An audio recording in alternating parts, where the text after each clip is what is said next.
Hello YouTube, it is MsSunnyMuffins and I am back with a cat video. This is the family that needs a house, so let's build one for them.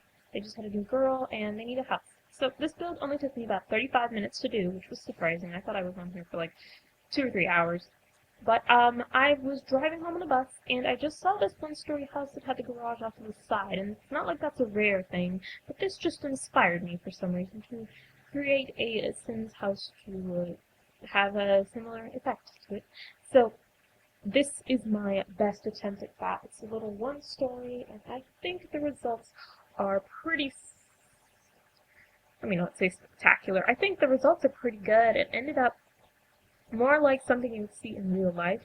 Like, I'd say if this house is actually on the market in the real world, it would cost about what am I saying? It would cost about 150 to 250,000. 150 to 250,000 to buy. So I really like the outcome of this house. And okay, let's just jump right into me building it. I'd say the biggest task is trying to figure out the kitchen.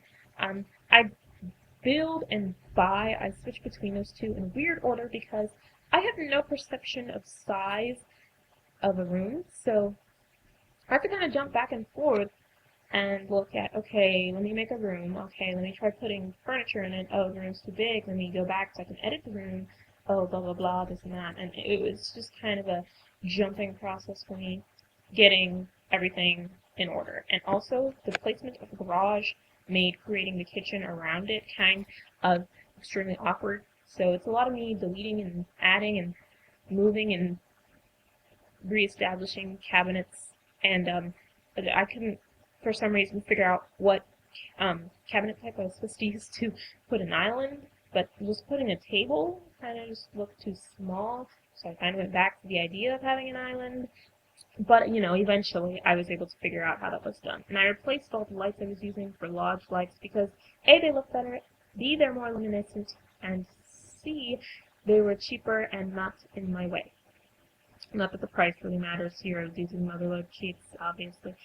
Okay, so that was my completed kitchen. I really love the granite countertop. It's the kind of stuff that we have in my house. And, the chrome refrigerator. I'm in a new house, and we have a frigidaire. It's really, really nice. Okay, so, I planned kind of to make this a two-story because I didn't think I'd be able to make it fit in one story. But I decided to go with my determination and try to throw in 2 rooms and a bathroom, which I did in fact manage to do, as you see with me rebuilding and reshaping and moving some walls and stuff to kind of make this work. So I created a living room / TV room type area thing with just, a lodge light lamp. Are those called lodge lights? Am I doing this wrong? Maybe lodge lights are the ones I removed. I know one of the two is called lodge lights, but with a lamp.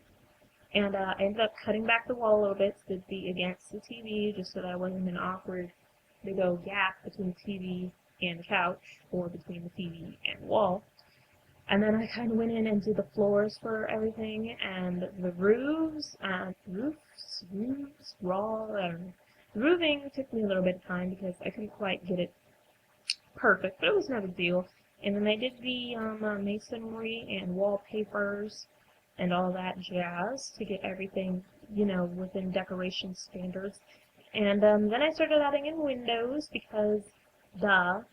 This first time I've added windows, not because of how much light I needed in the house, but because of the way that it would look on the house from the outside. And I think that is a very successful way to try to add windows. So if you have not done it like that yet, go ahead and test it out.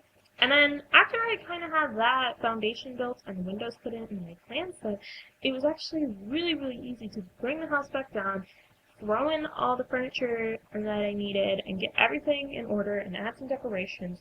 It was really quick and easy to finish the house once I had my foundation in order. So I gave the girl a pink bed and a crib because she's a toddler right now, and the parents have their own room, and then the bathroom, and then bam, I was done. And so here, of course, are some final pictures.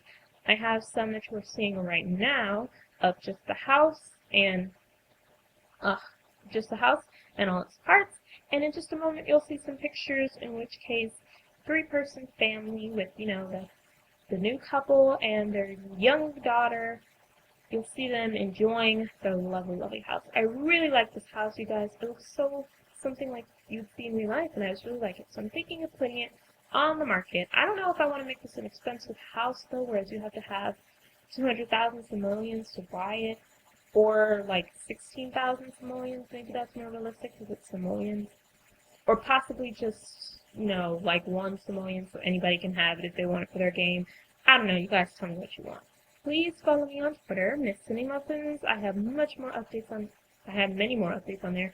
I'm sorry I did not have a video last weekend, but I'm going to cover it for this week, so don't worry. Anyways, I'll see you guys next time, and until then, a toodaloo!